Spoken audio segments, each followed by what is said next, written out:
तो हेलो साथियों, कैसे आप सभी लोग। उम्मीद है सभी लोग बहुत ही अच्छे होंगे, स्वस्थ होंगे, मस्त होंगे और ज़बरदस्त होंगे। आज की अपनी क्लास रहने वाली हिंदी पेडागोजी की क्लास। यहाँ पर हम लोग करने वाले हैं 15 क्वेश्चंस और सारे के सारे क्वेश्चंस आपके पेपर फर्स्ट और सेकंड के लिए इंपॉर्टेंट रहने वाले हैं। और ये क्वेश्चन आपके एग्जाम में अभी तक कई बार बन चुके हैं। ये जो क्लासें होती हैं अपनी, ये फास्ट ट्रैक रिविजन के तौर पर हम लोग कर रहे हैं और इन्हीं क्लासों से आपके एग्जाम में डायरेक्ट आपको क्वेश्चन देखने को मिलने वाले हैं। आज का अपना पहला क्वेश्चन है। क्वेश्चन नंबर 1 है, एक कक्षा में शिक्षक हिंदी पढ़ाते समय बच्चों को किसी पाठ को पहले स्वयं पढ़ने, फिर अपने शब्दों में अर्थ बताने और अंत में उसी पाठ पर प्रश्न तैयार करने का अवसर देता है। यह प्रक्रिया मुख्यतः हिंदी शिक्षण के किस सिद्धांत पर आधारित है, आपको यह बताना है। तो फटाफट सभी लोग आंसर करेंगे क्वेश्चन नंबर 1 के लिए। बताइए इनमें से कौन सा ऑप्शन सही रहेगा आपके हिसाब से। फटाफट आंसर कर दीजिए सभी लोग।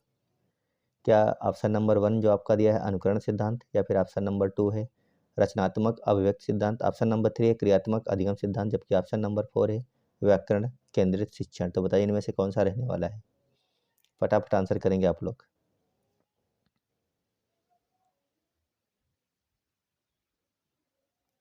क्लास अच्छी लगे तो क्लास को लाइक और एक बार अपने साथियों के पास में शेयर जरूर कीजिएगा। इसका सही आंसर हो जाएगा ऑप्शन नंबर सी, क्रियात्मक अधिगम सिद्धांत। अगला क्वेश्चन है, हिंदी भाषा शिक्षण में यदि शिक्षक बच्चों की मातृभाषा स्थानीय बोली का प्रयोग केवल प्रारंभिक सहारे के रूप में करता है और धीरे धीरे शुद्ध हिंदी की ओर ले जाता है, तो यह दृष्टिकोण किससे संबंधित है। बहुत ही इंपॉर्टेंट क्वेश्चन है, कई बार एग्जाम में बना हुआ क्वेश्चन है। पहला ऑप्शन है द्विभाषिक विधि, दूसरा ऑप्शन है एक भाषिक विधि, तीसरा ऑप्शन है संरचनात्मक विधि, जबकि चौथा ऑप्शन है प्रत्यक्ष विधि। तो बताइए इनमें से कौन सा ऑप्शन सही हो जाएगा क्वेश्चन नंबर 2 के लिए। बहुत ही सोच समझ के आंसर देना है, यही क्वेश्चन आपके एग्जाम में डायरेक्ट आपको देखने को मिलने वाले हैं। तो इस क्वेश्चन का सही आंसर हो जाएगा द्विभाषिक विधि, ऑप्शन नंबर ए सही है यहाँ पर। अगला क्वेश्चन है, एक शिक्षक छात्रों की उत्तर पुस्तिकाओं में हुई भाषा संबंधी त्रुटियों को लाल पेन से काटने के बजाय संकेत देकर स्वयं सुधार करने का अवसर देता है। यह दृष्टिकोण मुख्यतः किस शिक्षण उद्देश्य को दर्शाता है। पहला ऑप्शन है परीक्षा उन्मुखता, दूसरा ऑप्शन है दंडात्मक मूल्यांकन, तीसरा ऑप्शन है आत्म मूल्यांकन और भाषा बोध का विकास, चौथा ऑप्शन है शुद्धतावादी दृष्टिकोण। तो बताइए इनमें से कौन सा ऑप्शन क्वेश्चन नंबर 3 के लिए सही रहने वाला है।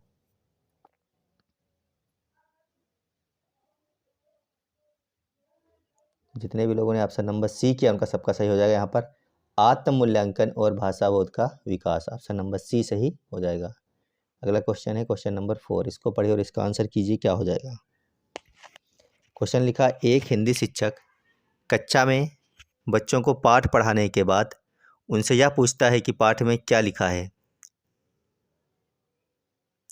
पाठ पढ़ाने के बाद उनसे यह नहीं पूछता कि पाठ में क्या लिखा है, बल्कि यह पूछता है कि इस पाठ का उनके जीवन से क्या संबंध है।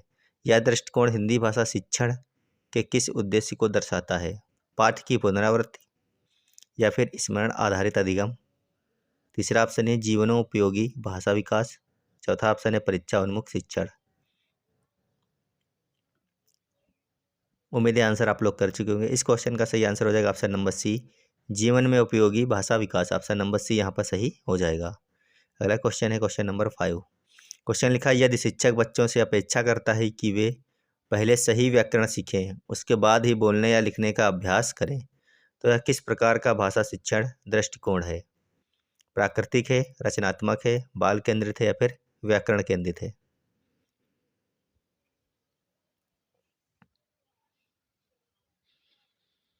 इसका सही ऑप्शन हो जाएगा व्याकरण केंद्रित, यानी ऑप्शन नंबर डी अगर आप लोगों ने कर लिया तो आपका सही हो जाएगा। अगला क्वेश्चन है, हिंदी भाषा शिक्षण में सुनना, बोलना, पढ़ना, लिखना के क्रम को अपनाने का मुख्य कारण यह है कि यह परीक्षा के लिए सुविधाजनक है, यह भाषा अधिगम की प्राकृतिक प्रक्रिया है, इससे शिक्षक का नियंत्रण बना रहता है, पाठ्य पुस्तक इसी क्रम में होते हैं। तो बताइए इनमें से कौन सा ऑप्शन क्वेश्चन नंबर 6 के लिए सही हो जाएगा।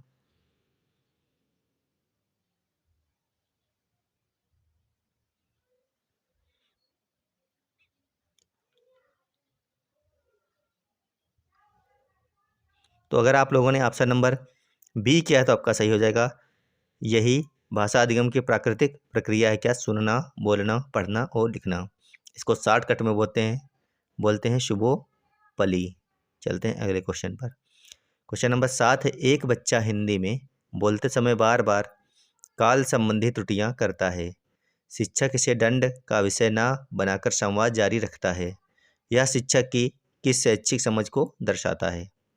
पहला ऑप्शन है त्रुटियां कमजोरी हैं, दूसरा ऑप्शन है त्रुटियां अनुशासनहीनता है, जबकि तीसरा ऑप्शन है त्रुटियां अधिगम की प्रक्रिया का हिस्सा हैं, चौथा ऑप्शन है त्रुटियां तुरंत सुधारनी चाहिए। मान लीजिए कोई बच्चा आपके सामने कुछ पढ़ रहा है और वो गलती कर रहा हो, तो क्या करेंगे आप उनके साथ में? ये यहाँ पर पूछा गया है।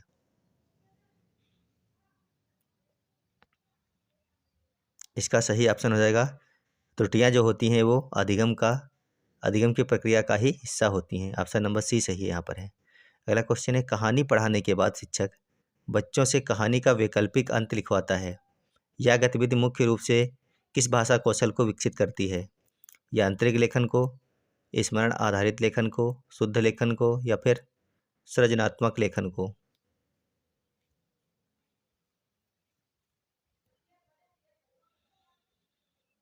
तो यहाँ पर आपका सही ऑप्शन हो जाएगा ऑप्शन नंबर डी। किसको ये कर रही है? सृजनात्मक लेखन को विकसित कर रही है। ऑप्शन नंबर यहाँ पर डी आपका सही हो जाएगा।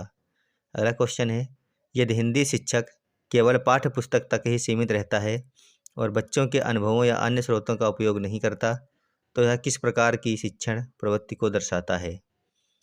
अनुभवात्मक, विस्तारवादी, संकीर्ण, या फिर बालोन्मुख?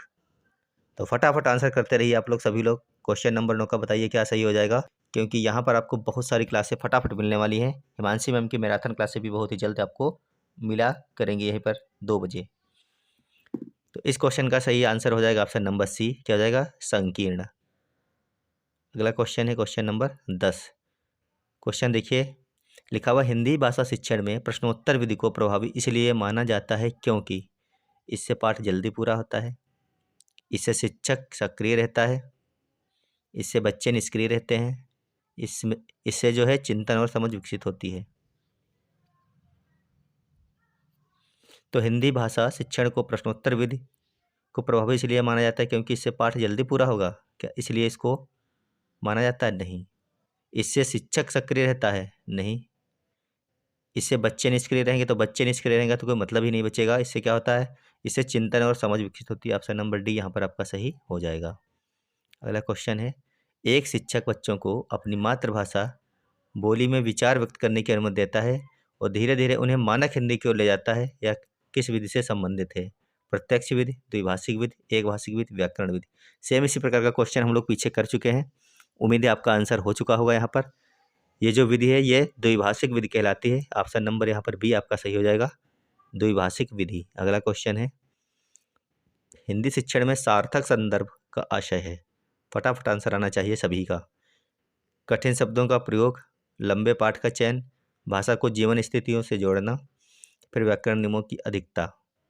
तो हिंदी शिक्षण में सार्थक संदर्भ का आशय यहाँ पे पूछा गया है। सार्थक संदर्भ का आशय होता है भाषा को जीवन स्थितियों से जोड़ना। ऑप्शन नंबर सी आपका सही हो जाएगा। अगला क्वेश्चन है, भाषा शिक्षण में कौन सा मूल्यांकन बच्चों की भाषा क्षमता को बेहतर ढंग से दर्शाता है? केवल वार्षिक परीक्षा, केवल मौखिक परीक्षा, सतत एवं व्यापक मूल्यांकन, या फिर लिखित परीक्षा? तो भाषा शिक्षण में इनमें से कौन सा मूल्यांकन बच्चों की भाषा क्षमता को बेहतर ढंग से दर्शा रहा है? क्या यहाँ पर आपको ऑप्शन नंबर 1 लग रहा है, केवल वार्षिक परीक्षाओं जिससे बच्चों की भाषा क्षमता बेहतर हो जाएगी? नहीं। मौखिक परीक्षा से हो जाएगी? इससे भी नहीं होगी।